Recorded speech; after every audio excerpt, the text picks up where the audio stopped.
Comecei a assistir a uns vídeos daquele canal Histórias de Divórcio, que eu já citei aqui. Um canal aqui no YouTube que fala que algumas mulheres expõem uma entrevista contando as histórias dos seus divórcios.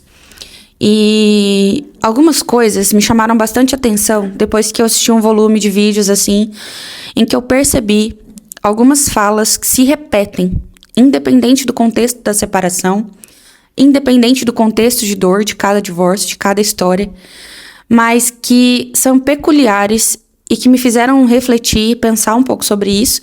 Tem uns dias já que eu fiquei meditando sobre algumas histórias que eu ouvi e que eu gostaria de trazer nesse vídeo aqui pra gente trocar uma ideia e pensar sobre isso junto. Gente, eu tenho 7 cachorros. Vocês acham que eu já não perdi o controle da minha vida? Tapioca e Paçoca. Tá um frio da gota lá fora, tá muito frio aqui, ventando, por isso elas estão no sofá de coberta, de roupa e...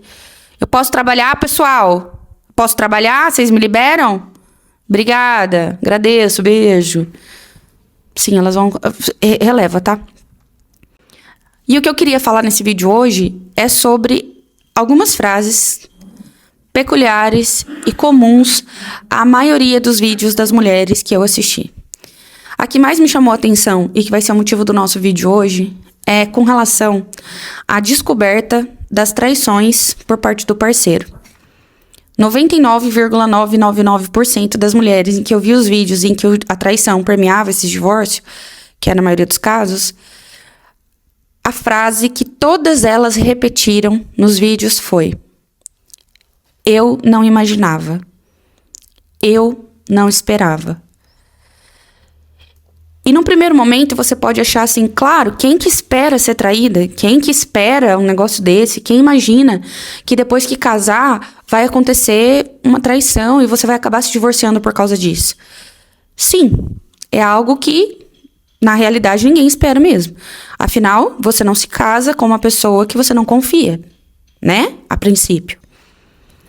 Só que o que eu quero trazer para nossa reflexão hoje é que se a gente não espera, se a gente sempre não imagina, ou se a gente sempre acredita que, nossa, isso é completamente improvável por parte dessa pessoa, é que a partir de agora, a gente comece a esperar. Aí você pode estar do outro lado dizendo, nossa, Samara, mas como assim? Vai virar uma paranoica agora? Vai virar uma louca? Vai começar... Porque quem pensa atrai. Calma. Vamos construir esse raciocínio junto. Quando eu falo pra gente começar a esperar, ou pra gente começar a se preparar pra isso, eu não tô trazendo aqui um viés fatalista e nem tô condenando todos os homens aqui a que eles são traidores, ou que o seu casamento vai acabar num divórcio por traição.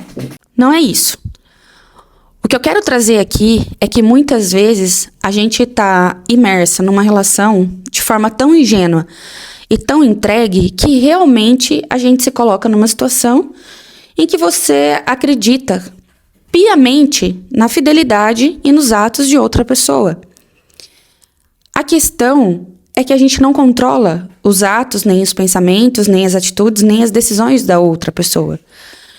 A gente malemar controla o da gente. E quando eu escuto milhares de mulheres repetindo a mesma frase quando são traídas, que elas não imaginavam, que elas não esperavam, que elas não estavam preparadas, me soa, inclusive, como algo muito juvenil.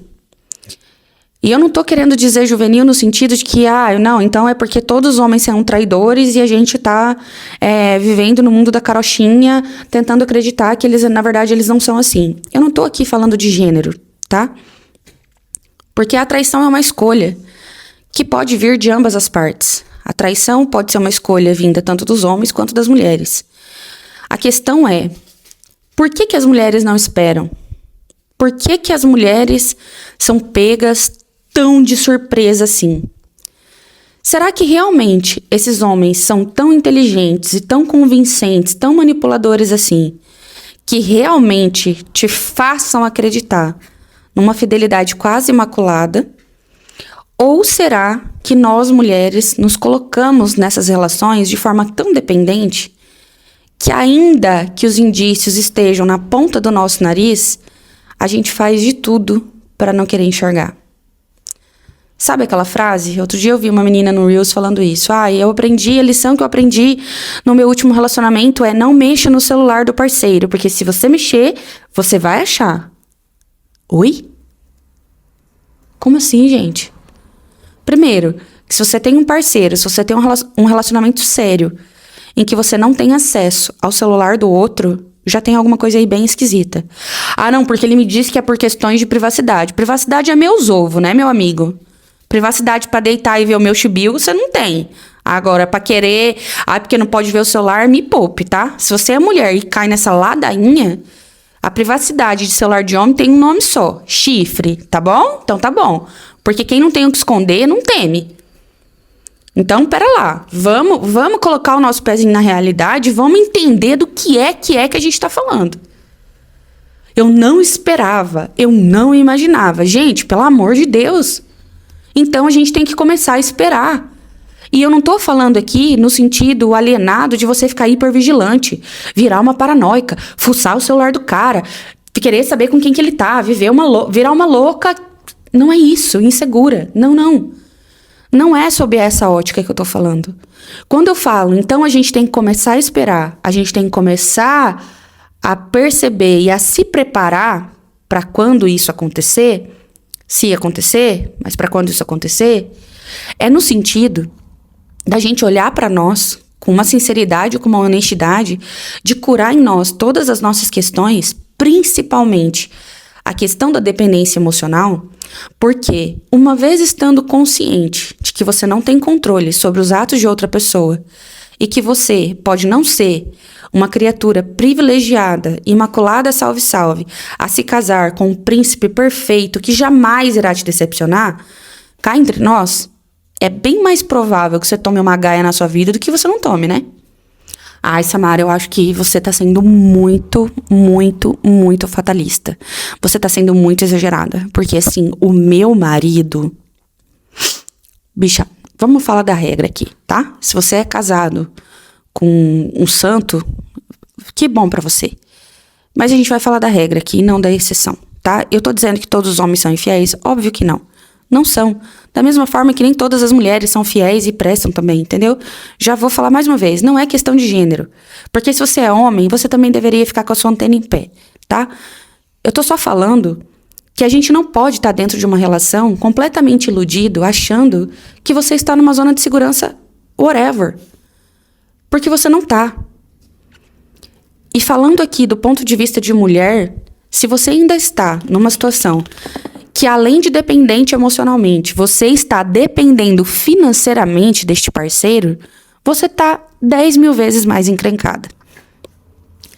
Porque uma vez que você depende financeiramente, você não tem a mesma liberdade de, ao descobrir uma traição ou uma decepção considerável, você está limitada de poder ir embora, ou de dar um basta, ou de colocar os limites necessários. Porque uma vez que você tem um grau de dependência, realmente você está se comportando como aquela pessoa que não espera que nada de ruim aconteça. E, minha amiga, nós estamos na vida real. A gente não tem como saber. Você não tem garantia de nada. Como diz o outro, você quer garantia, nem o liquidificador das Casas Bahia. Porque, assim, é isso. Então, quando eu digo que se a gente não esperava, se a gente não imaginava que a gente passe a esperar e passe a imaginar, é sobre isso. Não é pra você olhar pro seu relacionamento com uma visão de, meu Deus, então realmente agora não é que se ele vai, é quando ele vai. Não é isso.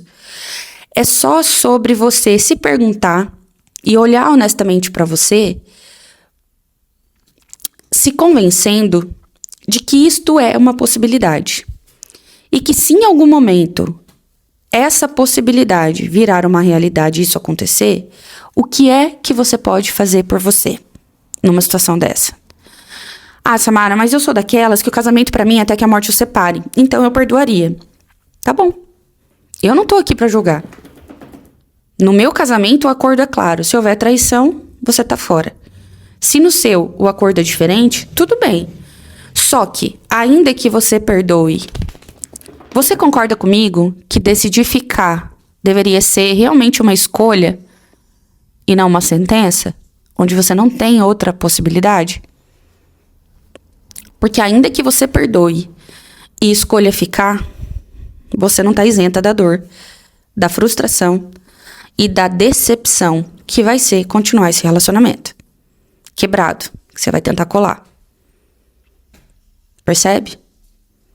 Ainda que você fique numa relação onde você foi desrespeitada, você vai ter que ter ferramentas psicológicas para lidar com isso. E se você tiver, numa forma mais consciente, que é essa que a gente tá falando, que é do você estar preparada para o que vier da outra pessoa, com certeza, até para você passar por cima dessa catástrofe, vai ser mais fácil. Concorda? Do que se você for pega completamente desprevenida. Porque eu acho que isso não é só ingenuidade. Eu acho que isso tem um quesinho de arrogância por parte de nós mesmos. De nós mesmas. De achar assim, não, comigo. Sabe a síndrome da periquita de ouro? Aquela mulher que se envolve com um cara casado, o cara deixa a família pra ficar com ela, e na cabeça dela, ela que tem o chibio de ouro, ele jamais faria isso com ela. É de uma arrogância, de uma prepotência, de uma burrice sem tamanho, né, querida? Porque não é sobre você, periquita imaculada. É sobre o cara. É sobre o caráter do cara, é sobre a escolha que ele faz. Porque outro dia na caixinha de pergunta uma moça falou assim, mas todo mundo erra. Vem cá, deixa eu te contar uma coisa. Traição não é erro. Não é. É uma escolha. Uma vez que a pessoa escolhe desrespeitar você, ferir você, frustrar você, colocar esse relacionamento em xeque, correr o risco de perder você. Você concorda comigo que não falta só respeito, mas falta também uma boa dose de amor?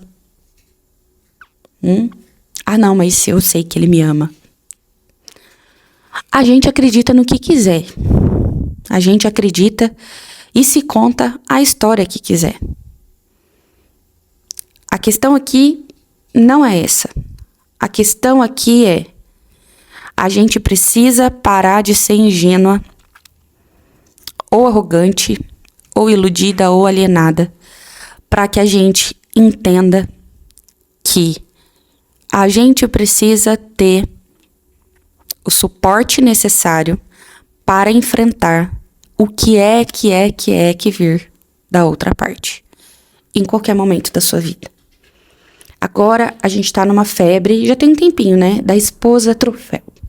O sonho das mulheres é ser a esposa troféu. Fazer pilates às 3 da tarde. Acordar às 9 todos os dias. Fazer skincare 4 vezes ao dia. Usar Kerastase na conta do marido. Gente, é uma ilusão tão grande um negócio desse. Quando eu vejo uma mulher falando isso e arrotando grosso, dizendo que ela é uma esposa troféu, eu falo, mas essa coitada não sabe nem quanto custa o honorário de um advogado pra se separar. Não sabe. Não, mas ele tem patrimônio no meu nome. Querida, não seja tão tola. Não, porque ele me dá uma mesada. Querida, acorda. Não coloque a sua segurança financeira nem emocional na mão de outra pessoa. Não coloque a sua liberdade de escolha na mão de outra pessoa. Minha avó, muito sábia, dizia uma frase que eu guardei pra mim e eu espero que você guarde pra você também. Quem paga a banda, escolhe a música. Tá? Então não tem essa de mesadinha, de patrimôniozinho. Você não é filha, você é esposa.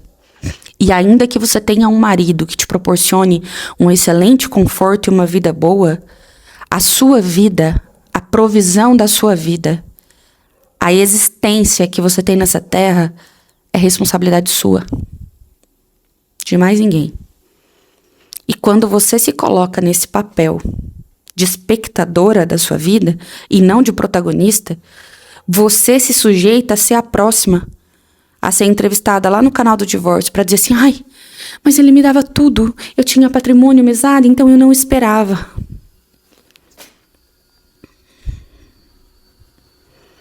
Ai, porque eu sou esposa troféu. Tem um monte de amante troféu também, onde ele banca você e ela. Em algum momento você envelhece e aí, adivinha? Acertou. Vamos ser realistas, gente. Vamos colocar o pé no chão. Graças a Deus, nós aqui, nesse dia de hoje, a gente não tá vivendo a realidade das mulheres que viviam na década de 40, onde elas sequer tinham a possibilidade de sair pro mercado para trabalhar, de poder escolher se queriam engravidar ou não, e tinham sei lá quantos filhos. Era ficar ou ficar. A gente vive uma outra realidade hoje. A gente pode estudar, a gente pode trabalhar. A nossa dignidade, ela pode, pela primeira vez na história, estar nas nossas mãos. A gente hoje tem a liberdade de escrever a nossa história. Deus não fez a mulher para ser uma espectadora da vida de homem. Deus nos deu uma capacidade infinita de não só bancar a nossa existência, como escrever a nossa história, contribuir na sociedade, trabalhar, produzir. Isso não quer dizer que você não possa ser uma ótima esposa e se dedicar ao seu casamento e aos seus filhos. Uma coisa não invalida a outra. Então, quando você olhar para o seu marido e achar que ele é o salve, salve imaculado e pensar, não, ele jamais faria isso, lembra das histórias dessas mulheres. E de tantas outras que a gente já ouviu. E eu não tô falando aqui que você tem que olhar pro seu marido agora com a pulga atrás da orelha. Não é isso. É só pra você olhar não só pra ele, mas pra qualquer situação e qualquer outra pessoa da sua vida e pensar, as pessoas estão passíveis de erros, esses erros não estão sob o meu controle, e o que está sob o meu controle é o que eu vou fazer caso alguém me sacaneie. É o que eu vou decidir fazer com a minha vida, com os meus valores, com os meus princípios, caso ele ou qualquer outra pessoa me apunhale pelas costas. É só sobre isso. Não é pra ficar hipervigilante, não é pra virar uma paranoica, não é pra fuçar e revirar pra poder descobrir, não é isso. É apenas pra gente deixar de ser ingênua, deixar de ser boba, deixar de ser idiota. E eu tô falando isso aqui pra você e pra mim, tá? Porque se tem uma pessoa que pode dar curso de como ser otária, sou eu. Eu tô aprendendo aqui com você, na mesma coisa. Eu tô falando pra você, mas eu também tô falando pra mim. Vamos juntas amadurecer de fato como mulher e vamos colocar os nossos pés no chão, tirar essa síndrome da Cinderela de que alguém vai vir nos salvar, a Rapunzel, que alguém vai subir nessa torre, porque quem vai salvar você dessa porra dessa vida vai ser você. Não vai ser ninguém. Eu sei que é triste, eu também queria alguém que viesse salvar e resolver tudo pra mim, mas isso é mentira. É mentira e ao mesmo tempo também é libertador. Então eu sei que esse vídeo eu dei uma pesada no clima. Não foi um negócio assim muito agradável. Mas é uma reflexão honesta e sincera que eu fiz dentro de mim depois de assistir aqueles vídeos todos. O canal é bem interessante, tem umas histórias bem pesadas, mas é muito realista. Chama Histórias de Divórcio, você procura depois aqui no YouTube. Eu descobri por acaso, eu comecei a assistir uns vídeos e a gente tem que aprender com as histórias dos outros, das outras mulheres. Por quê? De alguma forma elas nos abrem os olhos também. E mostram pra gente que muitas vezes a gente tá vivendo uma realidade paralela. E que uma pitadinha de lucidez sempre é bom. Então, foi essa a minha reflexão da semana e que eu queria compartilhar com vocês. Espero que abra os olhos, como tem aberto os meus, e que a gente siga de forma independente, honesta e leal com a gente mesmo.